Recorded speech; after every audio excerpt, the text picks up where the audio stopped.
Hello, everyone. This is Aaron and Bronkar from Collision of Rhythm. We are here to just share with you briefly some information about beatbox, vocal percussion, scatting, just using your voice in other ways than traditional singing. And as many of you who have seen our shows know, or our videos, Bronkar is a master when it comes to using his voice. So yeah, Bronkar, I get to interview you today. This is awesome. Yeah, I'm excited, buddy. Yeah, so let's jump right in. What are some of your influences? How did you get into this art form?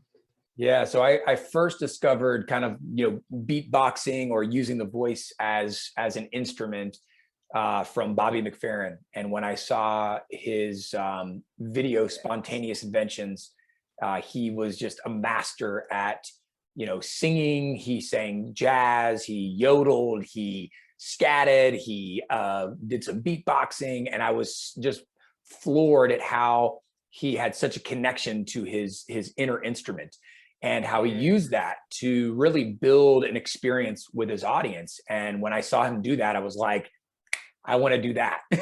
So that was my intro, man. Yeah, I can understand. The first time I heard Bobby McFerrin, I remember thinking, I had no idea that it was just him. I honestly thought there were other musicians singing with him. And then when I saw him doing it live, I was like, he's doing that with his voice and the microphone and fingers and chest and all of these different things. Don't Worry, Be Happy, the most famous one. Yep. I didn't know that that was all him using his voice and layering himself when I first heard that. And when I first discovered that, I was like, what? Yeah. And okay, yeah, go ahead. Oh, okay. What was that thought? No, you lead me. Hey, I will be the interviewer.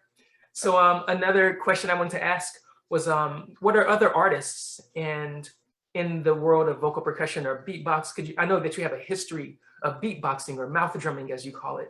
And I guess one good question is, why do you call it mouth drumming? Yeah, it's a great question. So for me, I'm definitely less of a traditional beatboxer and more of a drummer who just happens to use his mouth as an instrument. So, my background is I'm a kit drummer and then, play, cajon, djembe, congas, whatever, any kind of, kit drumming, traditional drums. And then I basically got into beatboxing or vocal percussion because it was just such a portable instrument and I could practice it anywhere, when I'm driving, when I'm walking, anywhere in the world, I've always got my instrument with me. And it also served as this amazing tool to instantaneously create a connection with an audience, because everybody in the audience, they don't all have access to a $5,000 saxophone, or a drum set or a piano, but they all have this amazing inner instrument of the voice, lips, tongue, mouth, lungs. And so it creates an instantaneous connection with an audience to get everybody to, make sounds together, sing together, vocalize together. So those were kind of the whys I got into it. And but the vocal percussion versus beatboxing versus mouth drumming is because for me, I don't do crazy sound effects like Michael Winslow from Police Academy, which many people know. And I don't do necessarily vocal percussion like would be in an a cappella group, like an vocal ensemble. I do more solo beatboxing, or maybe in our context of our show, Collision of Rhythm, there's two of us, and I might use it for a backing track. So, create a loop or a palette for us to jam to, or I might do it as a feature then to create a connection with the audience. But my core is rhythm, is beats. And I just take those beats from a drum kit and make them with my lips. Yeah, absolutely. And I really love the fact that you called it mouth drumming. I hadn't heard that terminology. And when I heard you use the terminology mouth drumming, it immediately made sense to me. Because when I first met you, to me, one of the reasons I was so impressed was because it sounded like you were playing a drum set. And I could hear the drummer inside of you. I knew you were a drummer before I ever saw you play drums because of the way you were using your beatboxing, as I called it. And now I call it mouth drumming when I refer to what you do, but I call it beatboxing when I refer to what traditional beatboxers do. And now I understand the difference. So maybe we can talk about that difference a little bit for some of our audience here. And I was doing a little research before this interview, and I discovered that the original beatbox machine was an actual drum machine, like the Roland something 808, T808. I don't remember exactly what the letter was, but it had these amazing abilities to create a pattern, and you could play that pattern with all these different sounds and tweak the sounds. And at the time, people didn't even like it because it was so new and so unique from the traditional way of making music at the time. And then it was only after it kind of flopped as a product, these new producers started using this instrument and putting it in tracks, and then suddenly it was everywhere. So that fascinates me, that this instrument inspired people to start making similar sounds, or taking the idea of putting things in a grid, or being able to tweak their sounds and create this entire revolution with using the voice. And of course, before then we had scatting, like with Ella, you mentioned Ella Fitzgerald and Louis Armstrong before we started this interview. I was like, oh yeah, this history of using the voice in these unique ways goes back so long. So I don't know much about the history of beatbox in terms of the specific artists. I remember a few things, but I just wanted to ask you, like in kind of your beatbox world, like who are some of the artists that people could look into or do further research into? Yeah, definitely. You know, for me, the Fat Boys were a big influence. So check out the Fat Boys, you know, Biz Markie, Dougie Fresh, Rozelle. Rozelle was great. And, you know, If Your Mother Only Knew, that was like one of the first tracks that Yeah. he sings, he sets it up, he sings and does the beat at the same time, and or something like that. But like, it's been a long time since I've listened to that. But a lot of those, because he was doing it as a solo, he would actually have a featured solo during a concert, and he would take the lead as a beatboxer, and then, you know, it was a show-stopping, you know, solo. And then you had, you know, the Fat Boys used it in their beats. You even have certain, you know, little references of it with some of Michael Jackson's work, where he's like, you know, and he's like, yep. And he's doing kind of like breath work inside of there, or, you know, some of his, you know, overdubbing, obviously with amazing productions from Quincy Jones. You know, you have an artist like MJ that collaborates with a producer like Quincy, and then you have all this opportunity for amazing art that's going to come out of that.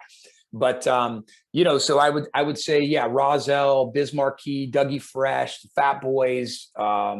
You know, there's a lot of great artists there, and then Bobby McFerrin, as we said. And then, you know, even before that, you know, we track it to some of the scat, you know, of Louis Armstrong or Ella Fitzgerald, and you have kind of, you know, basically breaking down the English language, and you're basically unpacking it and simplifying it to vowels and consonants, and you're not saying words. And then you're just, you know, putting it together and bending it or manipulating it, sustaining it, shortening it. And you have this really magical language that's totally universal. So there's something really amazing about that. And then even backtracking it further, I believe it was like the 1400s. It was like the troubadours in the south of France would do the documented like inward K sound, you know, that's used in traditional beatboxing. Yeah. You know, you have that inward K sound. So they would actually incorporate that as kind of a backbeat with some of their singing, you know, when they were playing lutes pre-guitar, right? So you have that backtrack there. And then obviously in a lot of, you know, very roots driven African music, you have an entire language that multiple different languages, but like a lot of click and pop sounds baked in there, which are a lot of these really abstract to us consonant sounds, you know, not just T's and K's, but also these other more obscure sounds. So there's a lot of it, you know, baked into language. And then there's basically taking that language and then baking it into the musical context, which is where, you know, I think the real magic happens. Yes. So Bronkar, before we wrap it up, do you have any last thoughts for the listener or for anyone who's listening that may be interested in trying this for themselves?